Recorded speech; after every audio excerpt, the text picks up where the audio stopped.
Hello बच्चों, मैं आपकी रमा मैम आज आपके लिए लेकर आई हूँ क्लास 7th, 8th और 9th के लिए कुछ बेसिक टर्म्स। और ये वीडियो मैं इसलिए बना रही हूँ जिससे क्लास 10th के बच्चों को चैप्टर 6 ट्रायंगल्स बहुत अच्छे से समझ में आ जाए, क्योंकि जब आपको ये बेसिक टर्म्स पता चल जाएंगे तो आप ट्रायंगल्स चैप्टर 6 क्लास 10th का बहुत अच्छे से समझ जाएंगे, क्योंकि उसमें आपको सिमिलर ट्रायंगल्स के बारे में बताया गया है। और जब आप कॉन्करेंस ऑफ ट्रायंगल्स के बारे में पढ़ लेंगे तो वो आपको बहुत ईजी लगेगा। तो चलिए हम कुछ बेसिक टर्म्स देखते हैं। पहले तो हम जानते हैं कि ट्रायंगल क्या होता है। ये बहुत बेसिक हो गया है बट हम इसको फिर भी पढ़ लेते हैं। ट्रायंगल क्या होता है? ट्रायंगल 3 नॉन कॉलिनियर पॉइंट से मिलके जो फिगर बनता है उसको हम ट्रायंगल बोलते हैं। और इसके जो तीनों एंगल्स होते हैं इनका सम 180 डिग्री होता है। तो ट्रायंगल की क्या क्या प्रॉपर्टी होती है? It is a closed figure. ठीक है, ये एक क्लोज्ड फिगर होता है। ठीक है, दूसरी बात, द सम ऑफ एंगल्स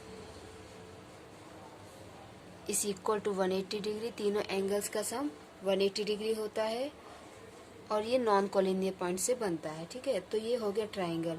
अब ट्रायंगल और एंगल में ये अंतर होता है। ठीक है, दूसरा हम देख लेते हैं एंगल को, भी बच्चे कंफ्यूज हो जाते हैं। Angle is not a closed figure. ठीक है, एंगल एक क्लोज्ड फिगर नहीं होता है। ठीक है, angle is not a closed figure. ठीक है, एंगल एक क्लोज्ड फिगर नहीं होता और ट्रायंगल एक क्लोज्ड फिगर होता है। एंगल क्या होता है? एक वर्टेक्स से दो ऐसे आर्म्स निकलते हैं, उससे एक एंगल बनता है और ये एंगल 0 डिग्री से लेकर 360 डिग्री के एंगल तक हो सकता है। और टाइप्स ऑफ एंगल्स मैंने एक वीडियो में डिस्क्राइब किया है, उस वीडियो का लिंक मैं इसमें डिस्क्रिप्शन में आपके साथ शेयर करूँगी, तो आप समझ सकते हैं कि टाइप्स ऑफ एंगल्स क्या क्या होते हैं। ओके, तो ट्रायंगल और एंगल के बीच में हमने डिफरेंस देख लिया है। ठीक है, अब हमें यहाँ पे पढ़ना है इम्पोर्टेंट पॉइंट या इम्पोर्टेंट टॉपिक आप कह सकते हो, कॉन्करेंट के बारे में। किसके बारे में पढ़ना है हमको? कॉन्करेंट फिगर्स के बारे में। उसके बाद हम कॉन्करेंट ट्रायंगल्स पे जाएंगे। तो देखिए, हम यहाँ पे मैं आपको बताना चाहूँगी two objects are called concurrent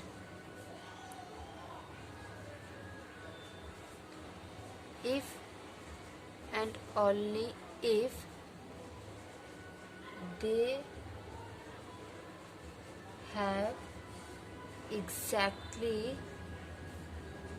the same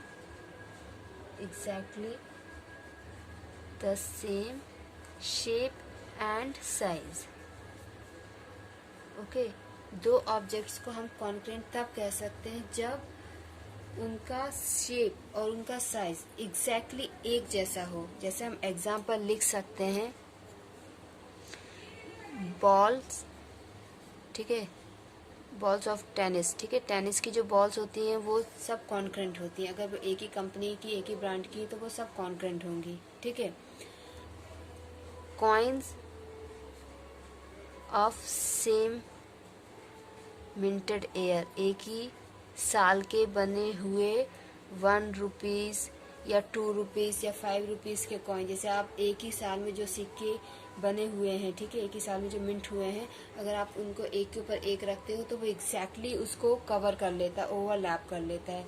तो हम इस बोल सकते हैं कि वो सारे सिक्के आपस में कॉन्करेंट हैं। ठीक है, आप क्लास 10th की मैथ की बुक देख सकते हैं, सेम एनसीईआरटी की मैथ की बुक क्लास 10th की, तो वो सब आपस में कॉन्करेंट होती हैं। ठीक है, तो कॉन्करेंट ऑब्जेक्ट्स क्या होते हैं? जो साइज और शेप दोनों में एक जैसे होते हैं, उनको हम बोलते हैं कॉन्करेंट फिगर।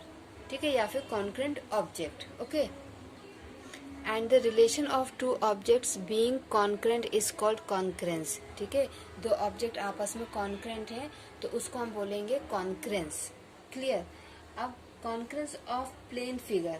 ठीक है, प्लेन फिगर्स में कि कॉन्करेंस क्या होते हैं, तो उसमें भी यही डेफिनेशन आएगी कि कॉन्करेंस ऑफ टू फिगर्स तभी होता है जब एक फिगर और दूसरे फिगर, दोनों फिगर सेम साइज और सेम शेप के होते हैं, तो उसको हम बोलते हैं कॉन्करेंट फिगर। आप कॉन्करेंट फिगर को ऐसे भी टेस्ट कर सकते हैं, जब एक फिगर के ऊपर आप दूसरा फिगर रखते हो और वो एग्जैक्टली एक दूसरे को कवर कर लेते हैं या सुपर इम्पोज कर लेते हैं, ठीक है। सही टर्म होता है सुपर इम्पोज करना।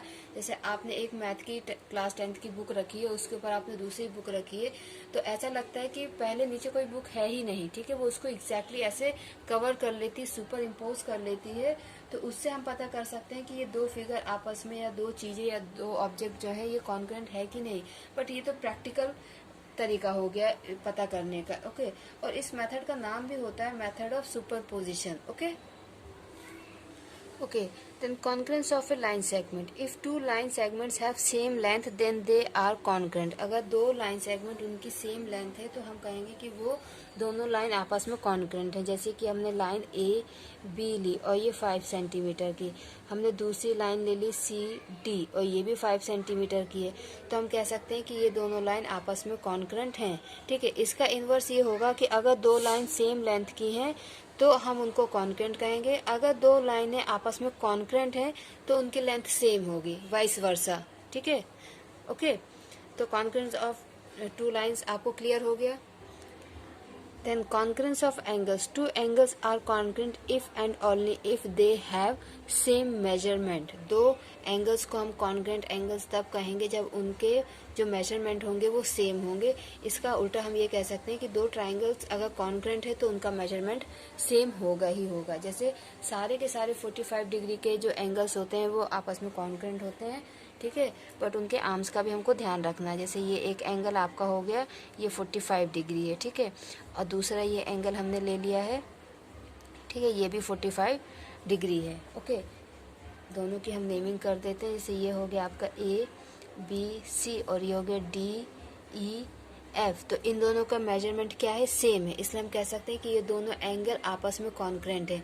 अगर हमने ये कहा ये दोनों एंगल कॉन्ग्रुएंट है तो ये हमें समझ जाना चाहिए कि इनका मेजरमेंट सेम होगा, ओके। अब ये हम मेन पॉइंट पे आए हैं, कॉन्ग्रुएंस ऑफ ट्राइंगल्स, ठीक है। आपको क्लास 6, 7, 8 इवन 9th में भी कॉन्ग्रुएंस ऑफ ट्राइंगल्स के बारे में पढ़ना है, ठीक है। मे बी 9th में ये हो जाता है कि आपको क्वाड्रिलेटरल्स भी उसमें इंक्लूड कर देते हैं और क्वाड्रिलेटरल्स के अंदर ट्राइंगल्स बताते हैं और आपको पाइथागोरस थ्योरम ये सब यूज़ करना पड़ता है। बट मेन क्या होता है कि आपको कॉन्ग्रुएंस ऑफ ट्राइंगल्स के क्राइटेरिया जो होते हैं वो समझ में आना चाहिए। तो दो ट्राइंगल्स कॉन्ग्रुएंट कब कहलाएंगे, two triangles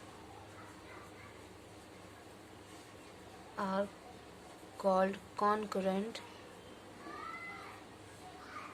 if and only if they have exactly the same shape and size, ठीक है। दो ट्राइंगल्स तभी आपस में कॉन्ग्रुएंट कहलाएंगे जब उनका शेप और साइज एग्जैक्टली सेम होगा, तब हम कहेंगे कि ये दोनों ट्राइंगल्स आपस में कॉन्ग्रुएंट हैं। जैसे आपने ये एक ट्राइंगल लिया ABC, ठीक है, तो ये 5 सेंटीमीटर, ये भी 5 सेंटीमीटर, ये भी 5 सेंटीमीटर, ये इक्विलेटरल ट्राइंगल बन गया। तो ये तीनों एंगल आपके 60 डिग्री के होंगे, ठीक है। अब आपने दूसरा ट्राइंगल बनाया DEF और ये भी 5 है, ये भी 5 है, ये भी 5 है, और तो ये भी आपके 60 होंगे। तो हम कह सकते हैं कि ABC, ठीक है, triangle ABC and triangle DEF are congruent. हम कह सकते हैं कि ये दोनों ट्राइंगल कॉन्ग्रुएंट हैं, ठीक है। आपको प्रॉब्लम तब आती है क्लास 10th में जब आपको congruent of triangles class 9th में पढ़ के जाते हैं और आपको क्लास 10th में सिमिलर ऑफ ट्राइंगल्स पढ़ना पड़ता है। तो मैं आपको वहाँ पे जब क्लास 10th के अकॉर्डिंग बताऊंगी तो आपको कॉन्ग्रुएंट ऑफ ट्राइंगल्स का थोड़ा सा रिवीजन दूंगी, ठीक है। अब हम दूसरा एग्जांपल देख लेते हैं। जैसे आपने ये ट्राइंगल बनाया, ठीक है, ये आपका 7 सेंटीमीटर, ये 3 सेंटीमीटर और ये आपका हो गया 10 सेंटीमीटर, ये हो गया 110, ठीक है, ये हो गया आपका 30 डिग्री, ठीक है। तो ये आपका कितना होगा, जब ये आपका 30 हो गया, ये 110 हो गया, तो ये कितना होगा 140, तो ये आपका बचेगा 40, तो टोटल हो जाएगा 180, ठीक है। और उसी तरीके से आपने ये दूसरा ट्राइंगल बनाया जिसमें ये आपका 10 सेंटीमीटर है, ये 7 सेंटीमीटर है, ये 3 सेंटीमीटर है, ठीक है। तो इसके अकॉर्डिंग 3 सेंटीमीटर के अपोजिट 40 डिग्री, 7 सेंटीमीटर के अपोजिट 30 डिग्री, तो ये आपका हो जाएगा 110 डिग्री। ठीक है, तो हम इन दोनों ट्राइंगल्स को भी कॉन्क्रेंट ट्राइंगल्स कह सकते हैं क्योंकि इनकी साइड और इनके एंगल्स एग्जैक्टली आपस में सेम हैं। ठीक है, तो कॉन्क्रेंट ऑफ ट्राइंगल्स के लिए ये बहुत ज़रूरी है कि उसके तीनों एंगल्स और उसके तीनों साइड्स आपस में इक्वल होना चाहिए। और ये जो तीनों एंगल्स और तीनों साइड्स की हम बात करते हैं तो इनको हम बोलते हैं करस्पॉन्डिंग पार्ट्स। इनको हम क्या बोलते हैं? Corresponding parts. ठीक है, आप एक वर्ड सुनते होंगे CPCT, इसको हम बोलते हैं corresponding parts of congruent triangles. इसका फुल फॉर्म क्या होता है? Corresponding parts of congruent triangles means अगर हम इनकी नेमिंग कर दें ABC, ठीक है, तो DEF, तो हम ये कहेंगे कि AB is equal to DE। AB क्या है? DE के बराबर है। BC is equal to EF and AC is equal to DF। ठीक है, तो ये तीनों आपस में इक्वल हैं, तो हम क्या कहेंगे कि AB का करस्पॉन्डिंग पार्ट DE है। ठीक है, ट्राइंगल DEF में AB का करस्पॉन्डिंग पार्ट DE है, AC का करस्पॉन्डिंग पार्ट DF है और BC का करस्पॉन्डिंग पार्ट EF है। सिमिलरली एंगल्स के रिस्पेक्ट में कहेंगे तो angle A is equal to angle D, angle B is equal to angle E and angle C is equal to angle F। तो A का करस्पॉन्डिंग एंगल D हुआ, B का corresponding angle E हुआ और angle C का corresponding angle F हुआ। तो इनको हम बोलते हैं करस्पॉन्डिंग पार्ट। ठीक है, अब देखिए अगर दो ट्राइंगल्स आपको दिए हुए हैं तो समटाइम्स हम उनको देखकर कह सकते हैं कि हाँ ये कॉन्क्रेंट ट्राइंगल्स होंगे या नहीं होंगे, बट कभी कभी थोड़ा मुश्किल हो जाता है उन फिगर्स को देख के कि ये कॉन्क्रेंट ट्राइंगल्स हैं कि नहीं। अगर आपको तीनों साइड्स और तीनों एंगल्स दिए तो आप आसानी से बता सकते हो, लेकिन अगर उन 6 पार्ट्स में से 3 एंगल्स और 3 साइड्स में से कुछ मिसिंग है तो फिर आप कैसे बताएंगे कि ये कॉन्क्रेंट ट्राइंगल्स हैं या नहीं है। तो उसके लिए क्या किया गया है कि मैथमेटिशियंस ने कुछ क्राइटेरिया बना दिए हैं। उन क्राइटेरियाज की हेल्प से हम ये बता सकते हैं कि ये कॉन्क्रेंट ट्राइंगल्स होंगे या नहीं होंगे। और इन क्राइटेरियाज को आप ध्यान से देखिएगा, ध्यान से समझिएगा, क्योंकि इन्हीं में से कुछ क्राइटेरियाज जब हम सिमिलर ट्राइंगल्स को पढ़ते हैं तो उनमें भी यूज़ होते हैं और उसको पढ़ने के फिर बाद आपको बहुत ज़्यादा कंफ्यूजन होता है। तो आप ध्यान से इनको समझिएगा। और जब मैं सिमिलर ट्राइंगल्स क्लास 10th के लिए आपको पढ़ाऊंगी, वीडियो बनाऊंगी, तो उसमें मैं कॉन्क्रेंट ट्राइंगल्स आपके लिए डिस्कस करूंगी और वहाँ पे आपको कॉन्क्रेंस of triangles and similar of triangles में डिफरेंस समझाऊंगी। ओके, अब हम पढ़ने जा रहे हैं criteria for the कॉन्क्रेंस of triangles. इसके पहले मैंने कॉन्क्रेंस ऑफ ट्राइंगल्स का इंट्रोडक्शन दिया है। तो अब क्राइटेरिया फॉर कॉन्क्रेंस ऑफ ट्राइंगल्स इसलिए बनाए गए हैं क्योंकि दो ट्राइंगल्स को देख के और उनके अगर हमको 3 साइड्स और 3 एंगल्स नहीं दिया है तो फिर हम कैसे पता करेंगे कि वो कॉन्क्रेंट है कि नहीं। तो उनके लिए कुछ क्राइटेरियाज बना दिए गए हैं और वो क्राइटेरियाज मैं आपके साथ डिस्कस कर रही हूँ। ठीक है, for any 2 triangles to be congruent the 6 elements of one triangle need not to be proved equal so to the corresponding 6 elements of the other triangle। ठीक है, तो अगर दो ट्राइंगल्स को हम कॉन्क्रेंट प्रूव करना चाहते हैं तो ये जरूरी नहीं है कि हम उसके जो 6 एलिमेंट्स हैं, 3 साइड्स एंड 3 एंगल्स, उन 6 के 6 एलिमेंट्स को आपस में इक्वल प्रूफ करें। अगर हम 6 में से 3 एलिमेंट्स को भी आपस में इक्वल प्रूफ कर देते हैं दोनों ट्राइंगल्स के, तो हम कह सकते हैं कि हाँ ये दोनों ट्राइंगल्स कॉन्क्रेंट हैं। ठीक है, तो वो क्राइटेरिया कैसे हैं आपके देखिए। फर्स्ट क्राइटेरिया है आपका SSS। इसका फुल फॉर्म होता है साइड साइड साइड। ठीक है, इसका मतलब ये हुआ कि अगर दो ट्राइंगल्स, ठीक है, आपको दो ट्राइंगल्स गिवन है और उन दोनों ट्राइंगल्स के अगर तीनों साइड्स आपस में इक्वल हैं तो आप कह सकते हो कि वो दोनों ट्राइंगल्स कॉन्क्रेंट ट्राइंगल्स हैं। आपको एंगल्स चेक करने की ज़रूरत नहीं होगी। जैसे आपको ये एक ट्राइंगल दिया हुआ है ABC, ये है 6 सेंटीमीटर, ये 5 सेंटीमीटर है और ये 3 सेंटीमीटर है। ठीक है, दूसरा ट्राइंगल आपको दिया है DEF और इसका ये हो गया 6 सेंटीमीटर, ये 5 सेंटीमीटर और ये हो गया 3 सेंटीमीटर। तो हम कह सकते हैं कि ये दोनों ट्राइंगल्स आपस में कॉन्करेंट हैं, क्योंकि इन दोनों ट्राइंगल्स की जो करस्पॉन्डिंग साइड्स हैं वो आपस में इक्वल हैं। जैसे DE का करस्पॉन्डिंग AB 3 सेंटीमीटर, DF का corresponding AB 6 centimetre and EF का करस्पॉन्डिंग BC 5 सेंटीमीटर। जब हम इन दोनों ट्राइंगल्स को आपस में कॉन्करेंट प्रूफ कर देंगे तो हम फिर डायरेक्ट लिख सकते हैं, ठीक है, कि angle A is equal to angle D and angle B is equal to angle E and angle F is equal to angle C।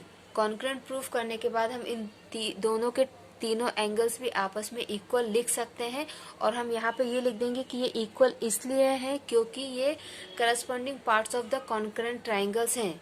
ये इक्वल क्यों है? Corresponding parts of concurrent triangles, corresponding part of concurrent triangle, ये corresponding part है concurrent triangle के लिए, इसलिए ये तीनों एंगल्स भी आपस में इक्वल होंगे। इसका शॉर्ट फॉर्म होता है CPCT। इसका शॉर्ट फॉर्म क्या होता है? CPCT। तो ये फर्स्ट क्राइटेरिया है दो ट्राइंगल को आपस में कॉन्करेंट प्रूफ करने के लिए। अब हम नेक्स्ट क्राइटेरिया देखते हैं। सेकंड है SAS। इसका फुल फॉर्म होता है साइड एंगल साइड, ठीक है।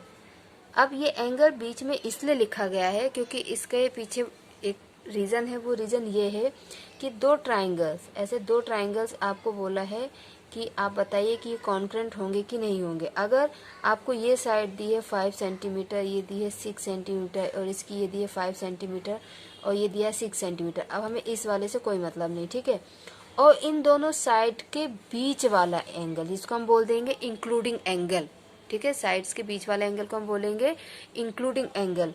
तो ये बीच वाला एंगल, जैसे अगर इसमें भी दिया है उन्होंने इसको 65 डिग्री और इसमें भी दिया है 65 डिग्री, ये इतना सफिशिएंट हमारे लिए प्रूफ करने के लिए कि ये दोनों ट्राइंगल आपस में कॉन्करेंट हैं। तो हम इनको बोल सकते हैं कि साइड एंगल साइड क्राइटेरिया से ये दोनों ट्राइंगल कॉन्करेंट है।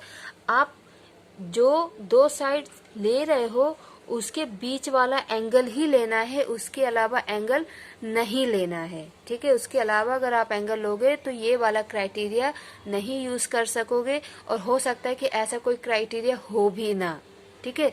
तो ये आप क्लियर कर लीजिए कि उन दोनों लाइंस के बीच वाला एंगल ही आपको लेना है, जिसको हम बोलते हैं इंक्लूडेड एंगल, ओके। तो इसको हम क्या लिखेंगे? If two sides and the included angle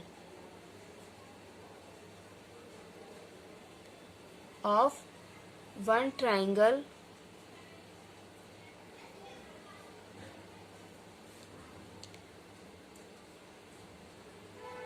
are equal to two sides and the included angle of the other triangle, तो हम फिर कहेंगे कि वो दोनों ट्राइंगल आपस में कॉन्करेंट ट्राइंगल हैं। तो ये सेकंड क्राइटेरिया हो गया। अब हम थर्ड क्राइटेरिया चेक करते हैं। अब ये थर्ड क्राइटेरिया है for concurrent of triangle, angle side angle. तो इसमें भी देखिए क्या है,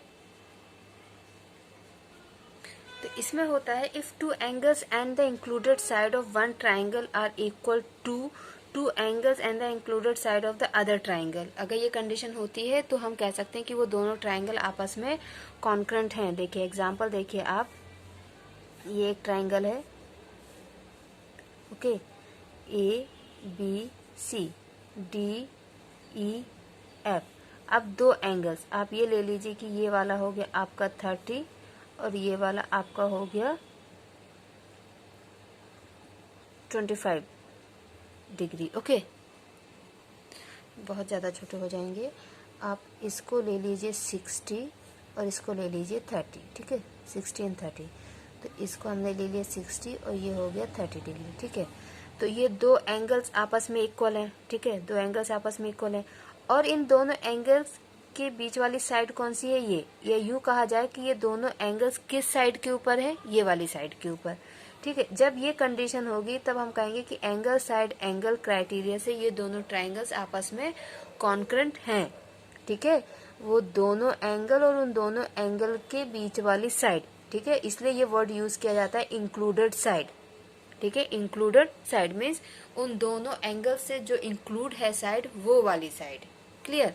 तो इस तरीके के जब दो ट्राइंगल्स होंगे तो आप कहेंगे कि दोनों कॉन्करेंट ट्राइंगल्स हैं, और जब आप उनको कॉन्करेंट प्रूफ कर देंगे तो आप लिख सकते हैं कि angle A is equal to angle D, okay, and AB is equal to DE, side AB is equal to DE and side AC is equal to DF। ये आप डायरेक्ट लिख सकते हैं। और क्या लिखेंगे? Corresponding parts of concurrent triangle, okay. तो ये हमारा थर्ड क्राइटेरिया था। अब हम और देखते हैं आगे कितने क्राइटेरिया हैं।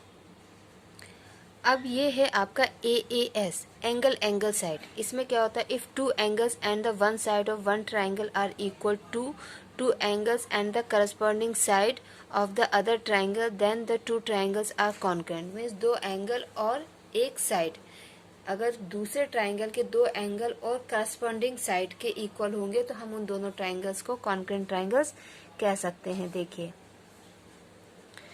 मान लीजिए ये दोनों एंगल्स आपके इक्वल हैं, ठीक है, 30 एंड 60, ये दोनों ट्राइंगल्स, ये दोनों एंगल्स आपके ये वाले दूसरे ट्राइंगल के एंगल्स के इक्वल है, ठीक।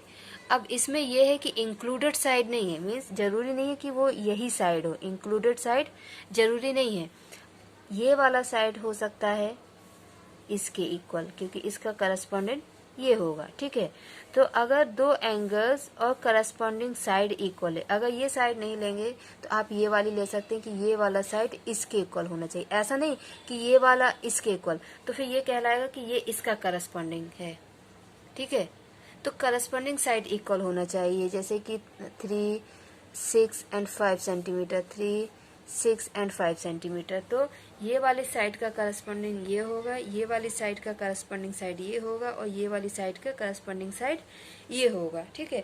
अगर आप 6th-7th क्लास में है तो आपको बहुत सिंपल क्वेश्चंस दिए जाते हैं। अगर आप हायर क्लासेस में चले जाते हैं 8th, 9th और 10th में तो कॉन्करेंट ट्राइंगल्स नहीं है, सिमिलर ट्राइंगल्स है, तो उसमें वो ऐसे आपको थोड़ा सा दे सकते हैं कि ये 3 है, ये 6 है और ये 5 है, और फिर उन्होंने फिगर को थोड़ा सा घुमा दिया, ठीक है, ये 5 दे दिया, ये 3 दे दिया, ये 6 दे दिया, ठीक।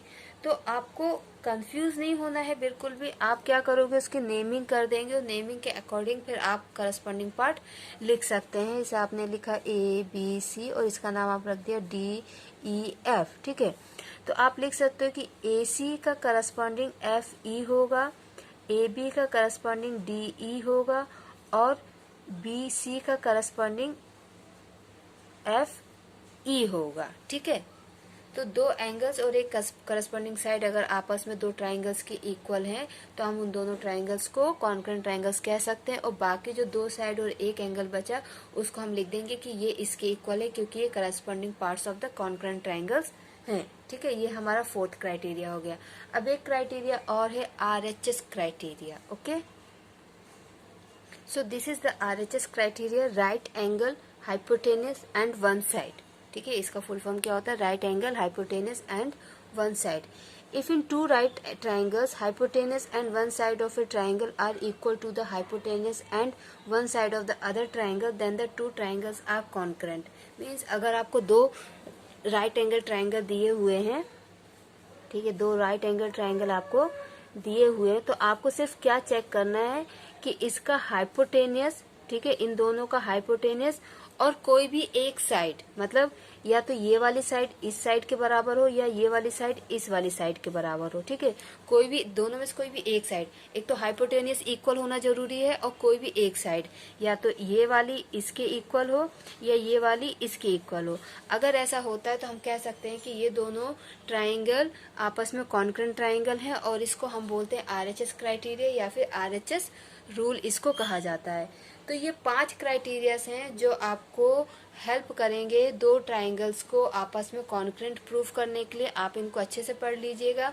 एक क्राइटेरिया होता है जिसमें बच्चे कंफ्यूज हो जाते हैं जब वो क्लास 10th में सिमिलर ट्राइंगल्स पढ़ते हैं, AAA means angle angle angle, और angle angle angle concurrent of triangle proof करने के लिए यूज नहीं होता है बच्चों। तो आप थोड़ा ध्यान से सिमिलर और कॉन्करेंट ट्राइंगल्स में मैं डिफरेंस आपको अपने नेक्स्ट वीडियो में कवर करूँगी।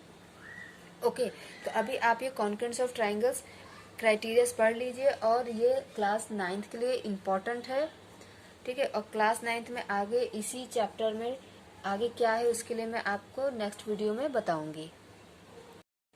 ना क्लास 9th के पॉइंट ऑफ व्यू से ये और कुछ पॉइंट्स हैं जो आपको ध्यान में रखना है। In a triangle angle opposite to larger और लॉन्गर साइड इज लार्जर, ठीक है। मीन्स आपको जैसे कोई ट्राइंगल दिया हुआ है, ठीक है, तो इस ट्राइंगल में ये सबसे बड़ी साइड है आपकी, ठीक है, लॉन्गर साइड है।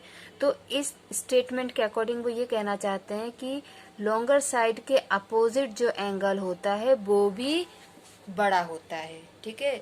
अगर बड़ी साइड के अपोजिट जो एंगल है तो वो भी बड़ा होगा, छोटी साइड के अपोजिट जो एंगल होगा वो छोटा होगा, ठीक है। इस स्टेटमेंट से वो ये कहना चाहते हैं। एक और स्टेटमेंट है इसमें, इन ए ट्राइंगल, ये इसी का अपोजिट है, side opposite to the larger angle is longer, ठीक है। ये इसी का वाइस वर्सा है। तो क्या कह रहे हैं कि बड़ी साइड के अपोजिट जो एंगल होता है वो भी बड़ा होता है। एक तीसरा स्टेटमेंट क्या है, इनके प्रूफ भी हो सकते हैं। Sum of any two side of a triangle, sum of any two sides of a triangle is greater than the third side. Means क्या कह रहे हैं कि एक ट्राइंगल की जो दो साइड्स का सम होता है, जैसे ये ट्राइंगल है, अगर मैं इन दोनों साइड्स का सम कर दूं, ठीक है, तो इन दोनों साइड्स का सम का जो आंसर होगा वो इस साइड से ज्यादा होगा, ठीक है। अगर मैं इन दोनों साइड्स का सम कर दूं तो वो इससे ज्यादा होगा, अगर इन दोनों का सम कर दूं तो वो इससे ज्यादा होगा। मीन्स इन शॉर्ट क्या होगा कि किसी भी ट्राइंगल्स की दो साइड्स का जब भी आप सम करोगे तो वो थर्ड साइड से ज्यादा ही आएगा, ठीक है। और अगर ऐसा नहीं आ रहा है तो वो ट्राइंगल नहीं होगा।